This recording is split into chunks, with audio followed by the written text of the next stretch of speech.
दोस्तों 21 जनवरी 1793 में फ्रांस की ऑलमोस्ट सारी जनता सड़क पर थी। वजह फ्रांस के शासक लुईस द 16 का सबके सामने होने वाला एग्जीक्यूशन। तो आखिर ऐसी कौन सी बात थी जिस वजह से फ्रांस की सारी जनता ने एक साथ उसी के राजा को मौत के घाट उतारने का फैसला किया था? ऐसी क्या बात हो गई कि सारी जनता इतनी तादाद में यह नजारा देखने के लिए सड़क पर आ गई थी? दरअसल ये कहानी का क्लाइमैक्स है। ये कहानी शुरू होती है 1787 से, यानी फ्रांस के राजा लुईस द 16 के मौत के ऑलमोस्ट 6 ईयर पहले, जिसे इतिहास में फ्रेंच रिवॉल्यूशन यानी फ्रांसीसी क्रांति के नाम से जाना जाता है। दोस्तों रिवॉल्यूशन का मतलब होता है परिवर्तन, एक ऐसा बदलाव जो किसी भी देश के निरंकुश शासन के प्रति जनता द्वारा किया गया हो। लेकिन यह बदलाव आखिर क्यों चाहिए, क्या है इसके मायने, जानते हैं आज के इस वीडियो में। तो ज्यादा देर न करते हुए let's move on. Welcome to mysterious history channel. दोस्तों फ्रेंच रिवॉल्यूशन इतिहास में लिबर्टी यानी स्वतंत्रता, फ्रीडम यानी आजादी और इक्वेलिटी यानी समानता का जनक माना जाता है। ये रिवॉल्यूशन लेफ्ट और राइट विंग का जन्मदाता है। 17वीं सेंचुरी का दौर एक ऐसा दौर था जब वर्ल्ड में चारों तरफ वॉर छिड़ी हुई थी। अपनी प्रतिभा को ऊंचा दिखाने के लिए कई राजा महाराजा एक दूसरे के साथ लड़ते रहते थे। फ्रांस में भी कुछ ऐसा ही हो रहा था। उस वक्त ब्रिटिश और फ्रांस दुनिया की सबसे बड़ी कॉलोनियल पावर हुआ करती थी। फर्स्ट सेकेंड की इस रेस में उनमें हमेशा वॉर्स हुआ करती, जिसमें 7 ईयर वॉर सबसे अहम मानी जाती है। इस 7 इयर्स वॉर में फ्रांस की बुरी तरह से हार होती है। अपनी इस शर्मनाक हार का बदला लेने के लिए फ्रांस ने अमेरिका के इंडिपेंडेंस स्ट्रगल में ब्रिटिश के खिलाफ साथ दिया। यह अमेरिका को आजादी तो मिल गई, मगर बदले में फ्रांस को कुछ नहीं मिला। इन सभी का बोझा फ्रांस की आम जनता पर आने लगा, क्योंकि लड़ाई पर होने वाला खर्चा फ्रांस के राजा उसकी जनता से टैक्स के रूप में वसूला करता था। 1774 में गद्दी पर आए लुईस द 16 एक बहुत ही विलासी और आलसी राजा था। देश की बिगड़ती हालात के बावजूद उसने पेरिस से दूर एक भव्य पैलेस का निर्माण कराया, जिसे वर्साइल पैलेस कहा जाता है। अपने इस आलीशान महल में वो बस 3 ही काम करता, खाना, पीना और सोना। अपने इतने विलासी जीवन में उसे ना समाज की पड़ी थी और ना ही समाज में फैल रहे भूखमरी की। वैसे आपको बता दूं कि फ्रांस की समाज व्यवस्था 3 हिस्सों में बटी हुई थी, जिसे स्टेट्स कहा जाता था। पहले स्टेट्स में आते थे क्लर्गी मानी धर्मगुरु, दूसरा स्टेट था नोबल यानी सामंतों का, और सबसे आखिरी यानी तीसरा स्टेट्स में आते थे सामान्य लोग, जिसमें फार्मर्स, वर्कर्स, लॉयर्स, डॉक्टर जैसे लोगों का समावेश हुआ करता था। इन सभी में पहले 2 स्टेट्स को कभी भी किसी भी किस्म का टैक्स नहीं देना पड़ता था। टैक्स का पूरा बोझा तीसरे स्टेट पर था। अगर हम फ्रांस की आबादी की बात करें तो 95% जनता तीसरे स्टेट से आती थी, वही 5% जनता पहले और दूसरे स्टेट से थी। देश में 90% आबादी फार्मर्स की थी, जिसमें केवल कुछ ही ऐसे थे जिनके पास खुद की जमीन हुआ करती थी। फ्रांस की 60% जमीन नोबल्स और चर्च के पास हुआ करती थी, जिसमें ये किसान मजदूरी किया करते। इन किसानों को अपनी उत्पादनों का बड़ा हिस्सा नोबल्स और चर्च को टैक्स के रूप में देना पड़ता था, और बाकी बचा टैक्स स्टेट्स को जाता था।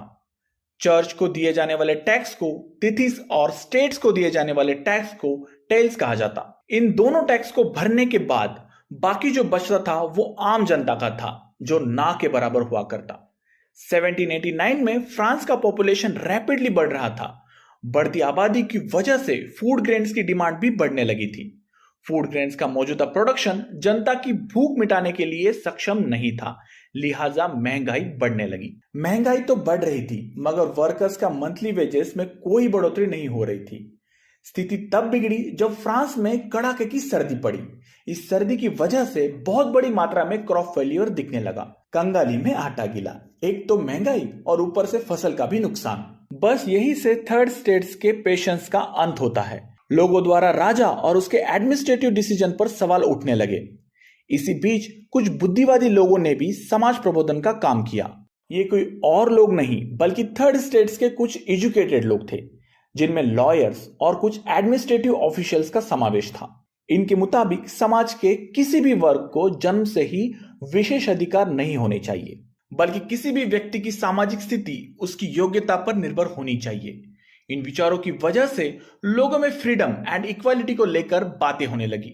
लोग सैलून्स और कॉफी शॉप में इसके बारे में एक दूसरे के साथ अपने आइडियाज को शेयर करने लगे।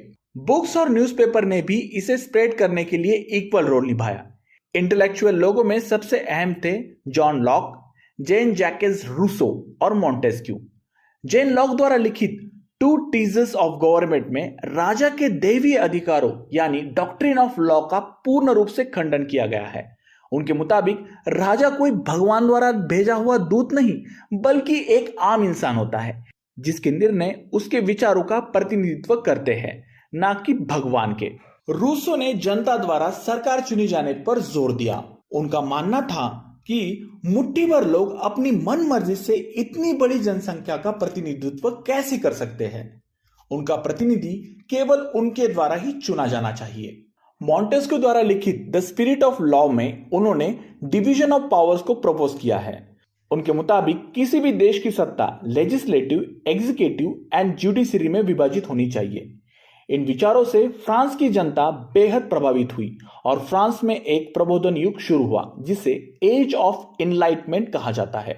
लोग सड़कों पर उतरकर राजा और उसकी नीतियों के खिलाफ नारेबाजी लगाने लगे, लेकिन फ्रांस के राजा लुई द 16 को इसकी परवाह नहीं थी। उसे बस इस इकोनॉमिक क्राइसिस से बचने के लिए जनता पर अतिरिक्त कर लगाना था। लिहाजा उसने एक मीटिंग बुलाई जिसमें हर स्टेट्स के प्रतिनिधियों ने शिरकत की। इस मीटिंग का नाम था जनरल मीटिंग। ये मीटिंग 5 मई 1789 को बुलाई गई थी, जिसका मुख्य उद्देश्य न्यू टैक्स सिस्टम को इंपोज करना था। पहले और दूसरे स्टेट्स के लोगों ने प्रत्येक की 300 रिप्रेजेंटेटिव भेजे, वही थर्ड स्टेट से टोटल 600 रिप्रेजेंटेटिव ने शिरकत की। लुईस द 16 ने मीटिंग को संबोधित करते हुए टैक्सेस को बढ़ाने की मांग की, जिसे वोट्स द्वारा मंजूर किया जाना था। हर स्टेट्स के वोट को एक वोट काउंट किया जाता था, मानी फर्स्ट स्टेट्स का एक वोट, सेकेंड स्टेट्स का एक वोट और थर्ड स्टेट्स का एक वोट, कुल मिलाकर 3 वोट। अब फर्स्ट एंड सेकेंड स्टेट को तो टैक्स माफ है, तो उन्होंने टैक्स को बढ़ाने के लिए अपना वोट दिया। उनके एक और एक मिलाकर हो गए 2, यानी डिसीजन राजा के फेवर में आ गया और राजा ने तुरंत टैक्सेस को बढ़ाने की घोषणा कर दी। वर्साइल हॉल में हो रहे इस 420 वोट सिस्टम का थर्ड स्टेट्स ने विरोध किया। उन्होंने राजा से यह गुहार लगाई कि आप स्टेट्स के बजाय इंडिविजुअल वोट्स को काउंट करें। इस प्रस्ताव को राजा ने सिरे से खारिज कर दिया। फिर क्या था, थर्ड स्टेट्स के सभी नुमाइंदों ने तुरंत असेंबली हॉल से वॉकआउट कर दिया। इसके बाद 20 जून ये सभी थर्ड स्टेट्स के रिप्रेजेंटेटिव वर्साइल के एक इंडोर टेनिस हॉल में जमा हुए और उन्होंने खुद को ही फ्रांस की नेशनल असेंबली डिक्लेयर कर दिया। उनका मानना था कि हम तब तक असेंबली को डिसबैंड नहीं करेंगे जब तक एक नया कॉन्स्टिट्यूशन ना लिख दे जिसमें राजा के राइट्स पर कुछ लिमिटेशंस हो। इस घटना को द टेनिस कोर्ट ओथ के नाम से जाना जाता है। एक तरफ नेशनल असेंबली कॉन्स्टिट्यूशन के गठन का काम कर रही थी, वहीं दूसरी ओर फ्रांस की जनता ने एक बहुत बड़े हादसे को अंजाम दिया। वो हुआ यूं कि किसी ने यह अफवाह फैला दी कि राजा ने अपनी सेना को यह आदेश दिए हैं कि वो जाए और फ्रांस की सारी फसल को नष्ट कर दे। इस अफवाह से जनता को राजा के प्रति और भी घृणा होने लगी और सभी ने पेरिस में मौजूद बेस्टाइल फोर्ट पर हमला कर दिया। यह हमला 14 जुलाई 1789 को हुआ था। इस हमले का एक और उद्देश्य यह भी था कि यहां मौजूद हथियारों को हासिल किया जाए जो आगे चलकर क्रांति के काम आ सके, लेकिन उन्हें वहां ऐसा कुछ भी नहीं मिला। वहां थे कुछ प्रिजनर्स और कुछ ऑफिशियल डॉक्यूमेंट्स जो चाहिए वो ना मिलने पर लोगों ने सारे किले को आग लगा दी। प्रिजनर्स को आजाद कर दिया गया और सारे डॉक्यूमेंट्स को भी जला डाला। इस घटना की वजह से आज भी फ्रांस में 14 जुलाई एज अ नेशनल डे मनाया जाता है। इस इंसिडेंस की वजह से राजा ने भी नेशनल असेंबली की बातों को सीरियसली लेना शुरू कर दिया था। 2 साल बाद यानी 1791 में नेशनल असेंबली ने कॉन्स्टिट्यूशन का ड्राफ्ट बना लिया। इस ड्राफ्ट का मेन ऑब्जेक्ट था लिमिटेड पावर्स ऑफ मोनार्की। इस ड्राफ्ट के अनुसार फ्रांस की सत्ता 3 हिस्सों में बांटी जाएगी, जुडिशरी, एग्जीक्यूटिव और लेजिस्लेटिव। अब फ्रांस की जनता 2 हिस्सों में बटी हुई थी, एक्टिव सिटीजन्स और पैसिव सिटीजन्स। एक्टिव सिटीजन्स वो थे जिन्हें वोट देने का हक हुआ करता था। ये सिटीजन्स केवल 25 साल के ऊपर के ही पुरुष हुआ करते थे। वही पैसिव सिटीजन्स में औरतें, बच्चे और गुलामों का समावेश हुआ करता था। एक्टिव सिटीजन्स अपने वोट्स के जरिए जज और इलेक्टोरेट को चुना करते। इलेक्टोरेट की संख्या 50,000 हुआ करती थी। इलेक्टोर्स आगे चलकर नेशनल असेंबली का गठन किया करते, जिसमें टोटल 745 मेंबर्स थे। इस असेंबली का सीधे तौर पर राजा और उसके मिनिस्टर्स पर कंट्रोल हुआ करता था। जुडिशरी सिस्टम जो पूरी तरह से स्वतंत्र थी, जिसे राजा पर भी कानूनी कार्रवाई करने का पूरा पूरा हक था। फ्रांस का कॉन्स्टिट्यूशन शुरू होता है declaration of rights of man and citizen से। इस डिक्लेरेशन में rights to life, freedom of speech, freedom of opinion, equality before law जैसी बड़ी बड़ी बातों का जिक्र किया गया है। लेकिन ये सभी चीजें केवल उन्हीं के लिए थी जो टैक्स पे करते हैं और वोट्स देते हैं। इस ड्राफ्ट में महिलाओं, बच्चों और गुलामों के लिए कोई बात लिखी नहीं गई थी। बस यही इस डिक्लेरेशन का ड्रॉबैक था। अगले कुछ साल फ्रांस की स्थिति कुछ हद तक तनावपूर्ण बनी रही। हालांकि लुईस द 16 ने फ्रांस में बनाए इस नए कॉन्स्टिट्यूशन को मंजूरी तो दे दी थी, लेकिन फिर भी उसे अपनी जान की फिक्र हुआ करती थी। लिहाजा उसने आसपास के कंट्रीज के कुछ राजाओं के साथ सीक्रेटली निगोशिएशन करना शुरू कर दिया। आस पड़ोस के राजा भी फ्रांस में हो रहे इस डेमोक्रेटिक विद्रोह से चिंतित थे। उन्हें इस बात का डर था कि भगवान ना करे क्रांति की ये लहर उनके देश में भी फैलने लगे। लिहाजा उन सभी राजाओं ने लुईस द 16 का साथ देना सही समझा। पर्शिया और ऑस्ट्रिया ने तो फ्रांस पर धावा बोलने के लिए अपनी सेना को आदेश तक दे डाले, लेकिन पता नहीं कैसे फ्रांस की नेशनल असेंबली को यह बात पता चल गई और उन्होंने पर्शिया और ऑस्ट्रिया से पहले ही वॉर को डिक्लेयर कर दिया। इस वॉर में फ्रांस के 1000 ऑफ वॉलंटियर्स ने शिरकत की। ये वॉर मोनार्की वर्सेस डेमोक्रेटिक थी। इस बीच फ्रांस में पेट्रियोटिक सॉन्ग मर्सिलाइज गाया जाने लगा। इस सॉन्ग्स को कंपोज किया था पोएट रॉगेट ने। यह सॉन्ग आगे चलकर फ्रांस का नेशनल एंथम बन गया। इस क्रांतिकारी युद्धों ने फ्रांस की अर्थव्यवस्था को खुरेद डाला था। फ्रांस का हर एक पुरुष इस वॉर में शामिल था। इसी बीच फ्रांस में कुछ पॉलिटिकल क्लब्स उभर कर आए, जिसमें सबसे आगे थे जैकोबिन्स। ये मुख्य रूप से छोटे दुकानदार, आर्टिस्ट, देहाती मजदूर हुआ करते थे। जैकोबिन्स की पहचान उनके पोशाकों से हुआ करती थी, जिसमें वो लॉन्ग स्लीव वाली ट्राउजर्स और रेड कैप पहना करते। इस क्लब के लीडर का नाम मैक्सिमिलियन रॉबेस्पियर था। जैकोबिन्स को कंप्लीट रिपब्लिक चाहिए था, वही नेशनल असेंबली कंट्रोल मोनार्की चाहती थी। अपनी मांग को पूरा करने हेतु 1792 में जैकोबिन्स ने राजा के पैलेस पर ही हमला कर दिया। उन्होंने गार्ड्स को मारकर राजा और उसकी रानी को बंदी बना लिया। अब नेशनल असेंबली को जैकोबिन्स की बातों को सीरियसली लेना पड़ा। इसी बीच एक नया कानून पारित हुआ, जहां वोट्स करने वालों की आयु की सीमा को 25 साल से घटाकर 21 साल कर दिया गया। यहां हमें नेशनल असेंबली का अंत होते हुए दिखाई देता है। अब सत्ता पर न्यूली इलेक्टेड असेंबली आ गई थी, जिसे कन्वेंशन कहा जाता था। इस नए असेंबली का गठन 21 सितंबर 1792 में हुआ था। असेंबली ने मोनार्की को कंप्लीटली एबॉलिश कर दिया और फ्रांस को एक रिपब्लिक कंट्री घोषित कर दिया। अब फ्रांस में कोई वंशानुगत राजशाही नहीं चलने वाली थी। लुईस द 16 और उसकी बीवी क्वीन मारिया को राजद्रोह के आरोप पर कोर्ट द्वारा मौत की सजा सुनाई गई। ऑन 21 जनवरी 1793 में पब्लिकली उन्हें गिलोटिन द्वारा एग्जीक्यूट कर दिया गया। यहीं से फ्रांस में मोनार्की यानी राजशाही का अंत होते हुए दिखाई देता है। फ्रांस अब एक लोकतांत्रिक देश बन गया था।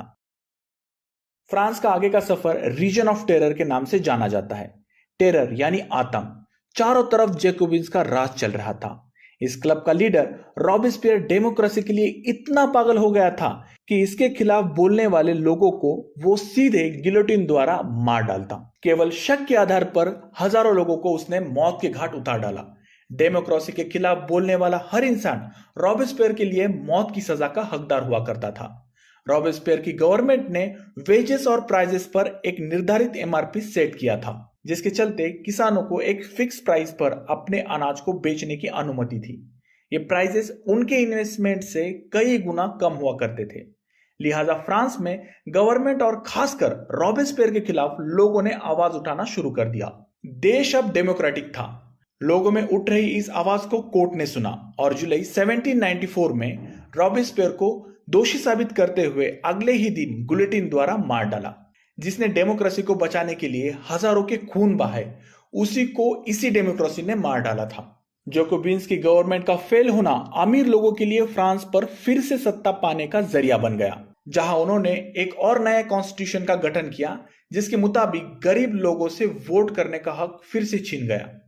यहाँ 5 मेंबर्स का एक एग्जीक्यूटिव पावर्स बनाई गई। ये पावर मोस्टली डिक्टेटरशिप पर चलती थी। आगे चलकर ये पावर मिलिट्री डिक्टेटरशिप में तब्दील हुई, जिसका लीडर था नेपोलियन बोनापार्ट। नेपोलियन ने खुद को फ्रांस का राजा घोषित कर दिया और यहीं से हमें फ्रांस में फिर से मोनार्की का उदय होते हुए दिखाई देता है। हालांकि आगे क्या हुआ ये इस रिवॉल्यूशन का पार्ट नहीं है, क्योंकि नेपोलियन के सत्ता पर बैठते ही इस रिवॉल्यूशन का अंत होता है। फ्रेंच रिवॉल्यूशन एक अनसक्सेसफुल रिवॉल्ट है जो मोनार्की से शुरू होता है और मोनार्की पर ही खत्म होता है, लेकिन इसकी वजह से दुनिया बहुत बड़े विचारों से प्रभावित हुई।